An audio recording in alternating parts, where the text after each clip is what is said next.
Hey guys, my name is Christian Taylor. Welcome back to CraylerMade, where I like to talk about all things branding, marketing, and entrepreneurship. When building your first WordPress website, you probably Googled WordPress hosts or how to install WordPress and went down the rabbit trail of exploring the most popular WordPress hosts. If you're new to WordPress, you are likely confused by the wide variety of hosting packages offered by companies. What is shared hosting? Can it run WordPress? And what is a VPS? Some hosts say they're managed, some are unmanaged. What's the difference? Today I'll be breaking down what you need to know about different types of web hosting. So first, let's start with shared hosting. Shared hosting explains itself in the name. You're sharing your hosting with others. But what does that mean? Is this a good thing or a bad thing? Well, in my video where I explain the basics of web hosting, I talk about web hosting being a server, or souped up computer, where your website files live. When someone types in your domain name, their computer points to the server, downloads the website files, and displays the website. So with shared web hosting, you're sharing a server with many people. It really varies based on the web host, but there may be as many as hundreds or thousands of other websites hosted on the same server as yours. The pros to this are that you can get hosting at a crazy affordable cost. Anywhere from $2 a month to $10 a month is pretty reasonable for basic shared hosting. It's the most economic way to start a website, and it's where I recommend you start unless you know you're going to get a huge surge in traffic on your website. And that's the downside of shared hosting: resources. Your website is on a server with potentially thousands of other websites, and everyone is sharing the same RAM and processor. It's not always as bad as it sounds, because hosting platforms have a way to compartmentalize resources and make sure that there's not a hog website using up all the power, but it's still a limitation. If you're getting 1/100th of the RAM and processor of a server, your website may load quickly for a light or medium load, but say you're an e-commerce store and you get a spike in traffic from a Black Friday sale.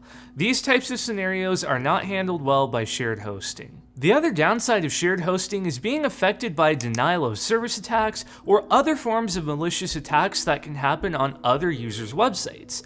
I want to be clear here and say just because someone else's site on your server gets hacked doesn't mean your site is hacked. Again, shared hosting platforms separate and compartmentalize hosting accounts to stop that from happening, but your site can be affected by specialized forms of attacks like a denial of service attack on another website. Think of it this way. Say you're in an office building with 100 cubicles. If one cubicle gets breached, you're still safe.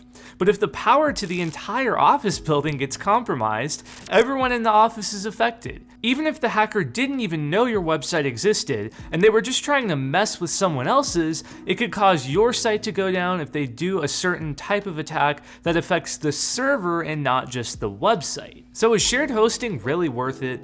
Well, again, if you're running a casual blog or small business website, I think shared hosting is absolutely worth it. It's readily available, offered by almost every hosting company, and highly affordable. If you're watching this video and you just want to build your first WordPress website, I think you're good to start out with shared hosting. Alright, so what is VPS hosting? A VPS is a virtual private server. Now, this is a bit of a wacky concept. A VPS acts like its own isolated server, but it's shared with other virtual private servers on a single physical hardware server. You're probably like, wait a minute, so shared hosting is shared on a server and a VPS is shared too. What's the difference? Well, a VPS takes the level of separation a step further, giving you dedicated resources, X amount of RAM, X shares of a CPU, and a virtual server that's your own. Oftentimes with cheap shared hosting, companies oversell their servers. This means that they put more websites on the server than it can theoretically handle, and they bank on X percentage of customers never setting up their website, or setting up a website that never gets any traffic. This usually works out, but if their load is higher than expected, say on Black Friday, everyone's website suffers. This really comes down to the web host, and with premium hosts like WP Engine and Flywheel, you won't face this problem. With a VPS, while you're still sharing a physical server, you're guaranteed the resources you're paying for. It's a virtual computer that requires its own set of RAM, CPU, and disk space, and no one else can pull from that. It has to be reserved for you. Think of it like this. With shared hosting, you have a folder on a computer with hundreds of other folders on the same computer. With a virtual private server, you have a virtual computer all to yourself. So a VPS can have any operating system, Windows or Linux, and you can change any setting and configure anything exactly how you want. This effectively beats the two downsides to shared hosting. You can have significantly more server resources than with a shared hosting account, and VPSs are known for being easily scalable. You could go from 4 gigs of RAM to 8 gigs of RAM with a click, upgrade storage, etc. With a quality VPS host, everything is modular and can be upgraded and downgraded with a snap. So this time on Black Friday, if your server is unable to handle the load, click a button, upgrade to a more powerful VPS for the day that can handle the surge in traffic, and then when you're done, simply downgrade to the VPS you had. It's really cool. Furthermore, with a VPS, someone would have to target your virtual private server with a hack specifically. Even if someone took down another virtual private server that's on the same physical server as yours, your server cannot be affected since it's treated as an entirely separate computer. With shared hosting, there are sometimes a few different plans you can upgrade to, offering vague promises like double the speed. But what does that really mean? Your server resource customization options are highly limited with basic shared hosting. Since a VPS is your own private server, you get to make the rules for the most part. You can host as many websites as you like, host email, although I don't recommend that. The sky is the limit. With shared hosting, there are often limits to how many SQL databases you can create or how many domain names you can connect to one hosting account. But with a VPS, it's all yours, and you can do whatever you want with it. Of course, it's your job to find a VPS with the appropriate power for your needs, and if you're going to put a large amount of websites on it, you'll want to pay for a beefier VPS that can handle the load. So a VPS is indefinitely more powerful, but it does come with big downsides. A VPS on its own is a massive headache to manage if you aren't a tech geek. I consider myself tech savvy, but it's a challenge for me to manage a traditional VPS by itself. I say traditional VPS by itself because this is where the concept of managed hosting comes in. A managed VPS host like Cloudways will allow you to have your own VPS from a cloud provider you choose, but they handle all the technical side of getting it set up and configuring it. You have a clean and simple management panel, so you can just add a new website to the server whenever you want.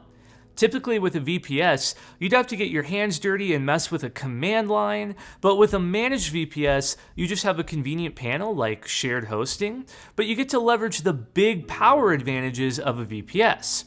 Obviously, this is a lot more expensive than an unmanaged VPS, but it can definitely be worth it depending on your needs. So the last main kind of hosting is dedicated hosting or a dedicated server, and this one's pretty easy to understand. Take all the advantages of a VPS, but now visualize yourself having an entire physical server to yourself. Picture a server in your head. Got it? You see it? Yeah, that's yours. All of it. The entire thing. It's only your stuff hosted on it and nothing else. In my honest opinion, a dedicated server is in some ways worse than a VPS. Sure, it's theoretically the most powerful option because you're not sharing it with anyone, but you can't easily upgrade it or downgrade it like a VPS. It's also insanely expensive, and I personally would stay away from a dedicated server unless you already knew what it was before watching this video. There's really no reason to use it unless you're a giant company and you need multiple dedicated servers working together to host your files. But then again, if you know what a dedicated server is, you probably know what AWS, Azure, and DigitalOcean are too. And modular cloud computing is looking like a far better choice for very advanced hosting projects instead of dedicated servers. Alright, so that was a lot to process, but I want to give some examples of real-world hosting packages and categorize where they fall to help you better understand different types of web hosting. Let's look at DreamHost. Here we can see that they actually offer every kind of hosting we talked about. We've got standard shared hosting, which is affordable, comes with basic support, and a management panel. We have managed VPS hosting, managed WordPress hosting, and dedicated server hosting. Now wait a minute, what is managed WordPress hosting? Is it shared? Is it a VPS? Well, in this case it's shared, but it's premium managed WordPress hosting. Think DreamPress, WP Engine, Flywheel, and Kinsta. These hosts go above and beyond to provide a reliable and fast experience using isolated containers similar to a VPS. In other words, with a premium managed WordPress host, it is shared, but you're not going to face the major throttling problems or other issues you get with economy shared hosting. Since it's managed, you can expect great support, access to staging environments, and automatic backups with one-click restore. If money is no factor for you, this is arguably the best WordPress hosting you can get for your site. When it comes to the different types of web hosting, I think you need to step back and look at the features and practicality first over the category. Is the hosting within your budget? Do you require hands-on support, or are you okay with poking around and figuring things out? Do you need development tools like a staging environment and automatic daily backups? Focus on these first, and the features will help you narrow down whether you need shared hosting, VPS hosting, and managed or unmanaged hosting. If you'd like to see me create a video talking about what to look for in a web host, drop a comment below. If you're starting out, I'd recommend basic shared hosting from Namecheap or DreamHost.